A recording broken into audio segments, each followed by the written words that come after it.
गुरु प्यारी सात संगत जी, राधा स्वामी जी। संगत जी, यूं तो हमारे सदगुरु जी फरमाते हैं, कोई समय शुभ या अशुभ नहीं होता। जिस समय जो कार्य हो जाए वह ही समय शुभ हो जाता है। मालिक हर समय हमारे साथ है, हर समय हमारे अंदर है। हम मूर्ख लोग ही ये बात नहीं समझ पाते, लेकिन फिर भी हम सत्संगी होकर शुभ समय और दिन को ढूंढने निकल पड़ते हैं। हम सत्संगी होकर अपने बाबा जी की बात को नहीं मानते हैं और अपने गुरु की बात को ना ही हम लोग समझते हैं। यह साखी भी एक ऐसे ही सत्संगी भाई की है जो कि बाबा जी के पास अपनी बेटी की शादी के शुभ मुहूर्त को पूछने गया।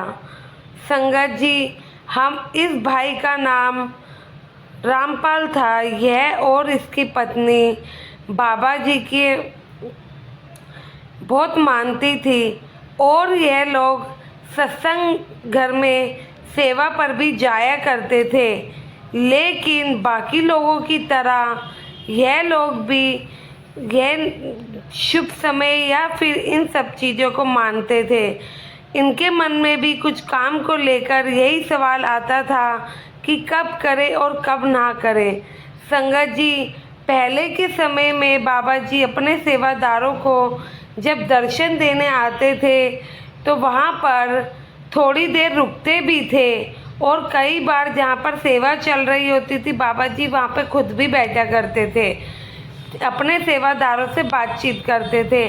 तो तभी यह भाई की बीवी कहती है कि आज बाबा जी जब दर्शन देने आएंगे तो आप भी हमारी बेटी की शादी का शुभ दिन पूछ लेना। लेकिन इस भाई की तो हिम्मत ही नहीं होती है कि वह बाबा जी से कुछ सवाल कर सके, क्योंकि ये भाई बहुत ज़्यादा ही बाबा जी को मानता था। तो इसके लिए गुरु का कहा ही सब सही था। लेकिन अपनी पत्नी के जिद के कारण रामपाल बाबा जी के पास बेटी की कुंडली को लेकर जाता है और बाबा जी से बेटी की शादी का शुभ मुहूर्त पूछने लगता है।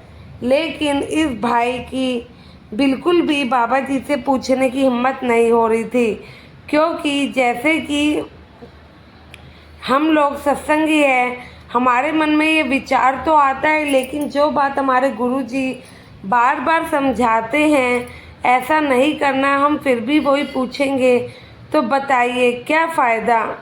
लेकिन माँ बाप होने के कारण इन दोनों के मन में यही था कि बेटी की शादी अच्छे से हो जाए और कोई अड़चन भी ना आए। इसलिए यह लोग बाबा जी से एक बार पूछना चाहते थे।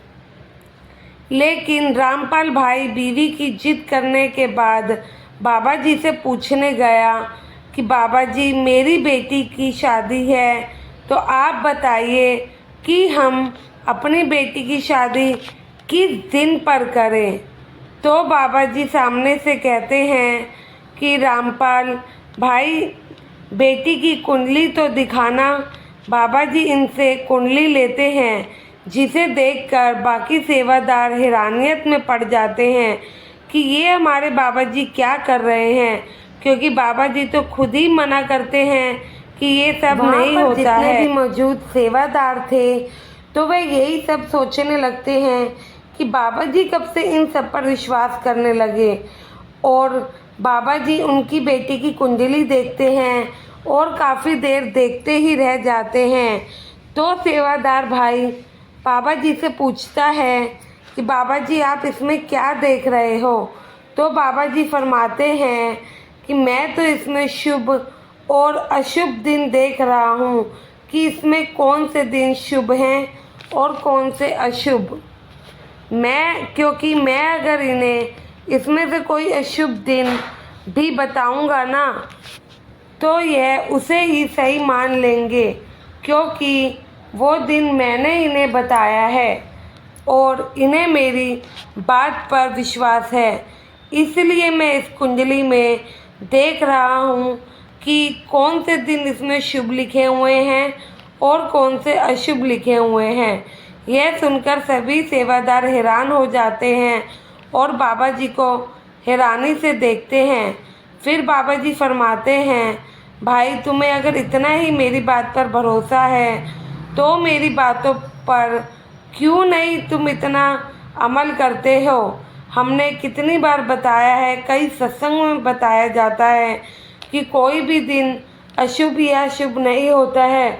मालिक का कोई दिन या समय बनाया हुआ शुभ या अशुभ कैसे हो सकता है। मालिक का हर समय अच्छा है। आप लोग बताइए कि मालिक की कोई चीज़ बनाई हुई भी शुभ या अशुभ हो सकती है। सब दिन तो मालिक ने ही बनाए हैं, हर समय उस मालिक का बनाया हुआ है। फिर भी हम परखों में पड़े हुए हैं। अगर कोई भी काम की शुरुआत करो और उस समय मालिक को याद कर लो तो वह काम तो गलत हो ही नहीं सकता है।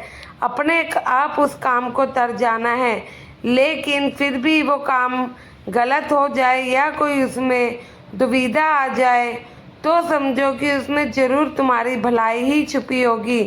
क्योंकि जब मालिक कुछ करता है, वो चाहे अच्छा हो या बुरा हो, उसने हमारी भलाई ही छुपी है।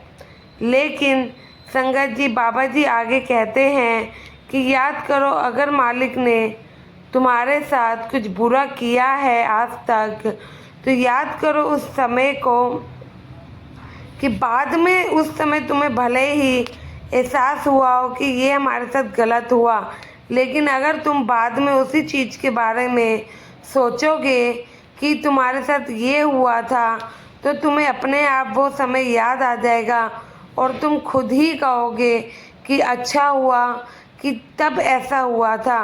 क्योंकि मालिक अगर कुछ करता है तो ज़रूर उसके पीछे कारण छुपा होता है, क्योंकि मालिक को हमसे ज़्यादा पता है।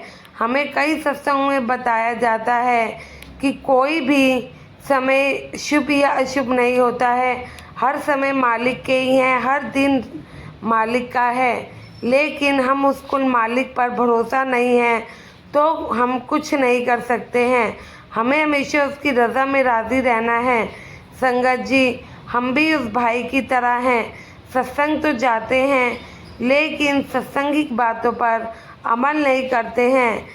कुछ भी काम करना हो, बस शुभ और अशुभ के चक्रों में पड़े रहते हैं। दुनियावी चीज़ों से बाहर ही हम लोग नहीं निकलना चाहते हैं। आखिर हम कब समझेंगे अपने मालिक की बनाई हुई बात को? हम कब समझेंगे कि वह मालिक हमसे ज़्यादा जानता है? बस हमें उन पर भरोसा करना है, तो उनकी बात हम मानेंगे तो हमारे बाबा जी को भी अच्छा लगेगा।